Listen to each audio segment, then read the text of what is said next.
My name is Judith Contreras, and for my Capstone research project, I chose stress in student life and the different coping mechanisms and psychological strategies. Why student stress matters. Students face high academic, social, and financial pressure. The reason that they face academic pressure is because when they're overwhelmed and taking on like 5 classes, they'll feel really overwhelmed and a huge burden and they'll get burnt out. Social, they're somewhere they've never been before. They probably don't have many friends in college.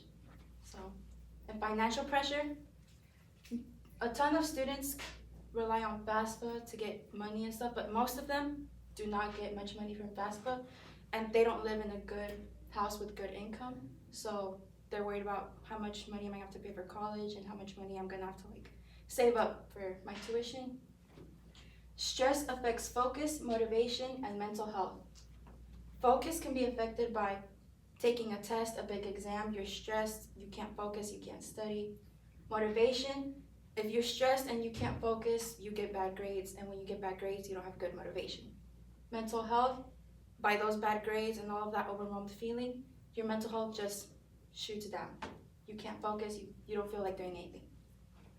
Stress can cause anxiety, burnouts, and poor academic skills. So anxiety, students feel like they can't do anything. Burnouts, they don't feel like doing anything. And bad grades. Over 50% of students who have considered dropping their classes have cited stress as their main reason. What is stress? Stress is the body's response to overwhelming pressure and challenges. It is the fight or flight response that releases our hormones. The fight or flight response is that once we are super stressed and have anxiety, do we just put off this assignment or can we actually try and do it? You choose whatever you want to do. Short-term stress can be beneficial for the future, but chronic stress can increase harm in the future. Short-term stress can be beneficial because you have tried that stress before, but once you're stressed for a long period of time, it's the same cycle all over and over again. Psychological stress disrupts memory, attention, and mood. By being stressed, of course, you can't study, and once you can't study, you can't have a good memory, you're not paying attention, and your mood is just ruined.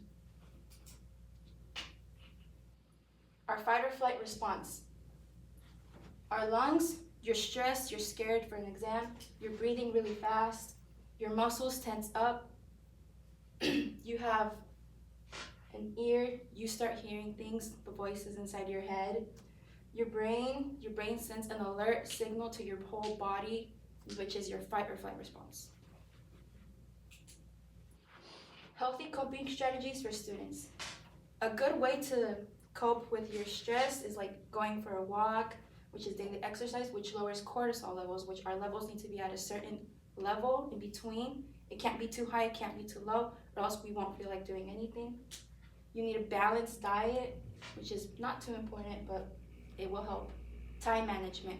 A lot of students are stressed because they didn't plan out their assignment in time, they're doing it the day that it's due, or they're turning it in very late. Being mindful and deep breaths. Many students, once they're in the stress and a situation full with anxiety, they're breathing really fast, they don't know what to do. They just need to be mindful, calm down, and take deep breaths. School support systems. Colleges can provide counseling and workshops. So many schools have counselors, but they don't have good workshops. A workshop could be we can have a class and help students think about ideas of what they can do to be better and not be stressed. Stress management programs can help reduce stress. Peer support groups. Students can find comfort in peer support groups with people who have the same problems. With finding someone that has the same problems as them, they can relate to each other and they feel that sense of comfort. Schools must make these resources available and easy to access for students. So the counseling system could be easy to access, and it will allow students to not have to pay someone to be their therapist, and these are easy to access at any moment. What studies reveal? Academic stress tremendously affects mental health. Time management reduces anxiety and increases success. So by managing your time, doing your assignment on time, you're less stressed and you know that you're going to turn it in on time. Self-care improves students' focus and performance. Academic programs help students build long-term and useful coping habits. We're moving forward. Stress cannot be avoided, but it can be managed. Stress is something that is going to be in your everyday life, whether it's work, college, or any regular situation. But you can manage it. Students should prioritize their self-care and health habits. By taking on, like, let's say 5 classes, you should prioritize those classes, but your mental health and even your own health physically should be your main resort.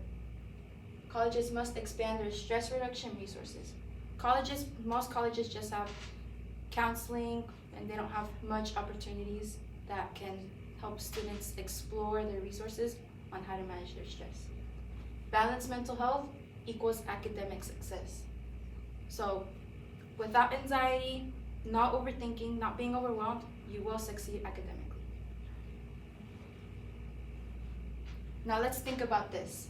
How can colleges promote mental health and stress management so that every student can thrive?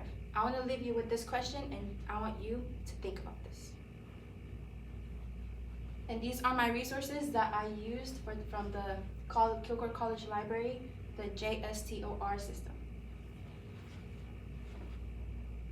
Yay!